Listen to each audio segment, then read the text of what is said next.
A quote by John Hall reads, "Sometimes what you're looking for is right under your nose and you don't even know it." Hello, today I'll be giving you a little snippet into my world and sharing who I am as a person. I'll start off by sharing personal information about myself, then I'll move on to my education and background, and lastly, I'll share unique stuff, the stuff that makes me who I am. So yes, let's get started. My name is Angeles Feliciano. This is the name most people call me by, except for my family who calls me Susan, which is my middle name. And speaking of family, I have a lot of siblings. I have four older sisters that live in Mexico, but they're half sisters, and I really talk to them, so it's hard to consider them family. Here in the United States, I have three younger brothers and three younger sisters who mean the world to me. And despite our differences in age, with the youngest being 3 and the oldest being 18, which is me, we're really close. Now, as for my other relationships, I have two best friends who I've been close with since high school, and I can see them being my bridesmaids. Speaking of weddings, I'm not married, but I am in a relationship with my high school sweetheart. I've been dating him since high school. So yeah. Now, moving on to my educational background.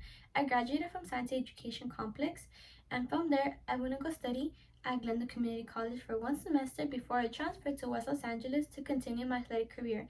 I came with the hopes of running cross country and track and field, so yeah, that's what I'm doing currently. Now, as for my majors, I'm double majoring right now in psychology and biology with the hopes of becoming a psychiatrist one day. I hope that these majors help me pass the exam I need in order to get into medical school. Now, moving on to the good stuff, the stuff that makes me unique. Let me start off with the language. I grew up in a I'm Mexican. I grew up in a Mexican household, so my first language was naturally Spanish. And actually, fun fact, I reclassified in the first grade, which made my parents very happy because most kids reclassify in the fourth or fifth grade. So, yeah. As for hobbies, I love running. This is my main hobby, but since it's also my sport, I've learned that it's also important to have other hobbies besides that, which is why I've been exploring gaming and cooking. I game a lot with my siblings, and this is the time where we bond the most. And as for cooking, I share that with my mom. She makes the most amazing recipes, my favorites being potato balls, chicken burritos, and her fruit salads. So, yeah.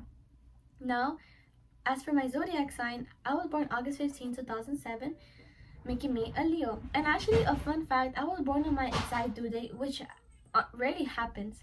So yeah. And as for the places that I've traveled, I've never been outside of California, but I have gone to Big Bear and Mammoth on running trips, and I've gone all the way up to Fresno to compete in the cross country and track and field state meets. So yeah, running takes you places. Now, the last fact I would like to share with you. This relates back to my educational goal and why I want to become a psychiatrist. For the longest time, I was lost. And by senior year, when kids were talking about what college they wanted to go to that best fit their career goals, I didn't even know what I wanted to major in. So I was really lost, which is why I went to community college. But after taking the trip down memory lane, I realized it was right under my nose the whole time. Growing up, I saw my brother struggle a lot in school and at home. At school, he was labeled a troublemaker because he couldn't focus in class. He was always getting up. He couldn't sit still, and this led to my parents getting a lot of calls home and a lot of talks with the principal about his behavior. And at home, when he would get lectures when to correct his behavior, this behavior would just repeat. During the lectures, he would be fidgeting with his hands or have his head in the clouds, as my dad would say, and he would get punished a lot. Now, about 10 years later, he's been diagnosed with ADHD and ASD, which are disorders that obviously affected his behavior back then. And now he's been able to get treatment and live a happier life, but the damage was done. He went through everything he went through still, and that really sucks. And this is not a unique story. A lot of people go through stuff like this. My hope of becoming a psychiatrist is to detect these disorders early on and be able to treat them, because diagnosis and treatment help people a lot. Not only the individual being affected, but also the family members.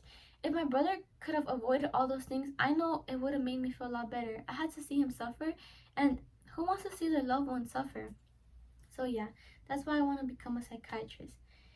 Now, this speech is coming to a close. I want to thank you for listening, and I hope you learned something about me. I hope you learned my name, Angeles Feliciano, that I want to become a psychiatrist one day, and that I have a little spark in running that I hope to continue to enjoy. So yeah, thank you for listening. And if you can take away anything from my introduction speech, I hope it's this. I hope you have found your dream career path, and I hope it can benefit other people in the future too. Thank you for listening. Goodbye.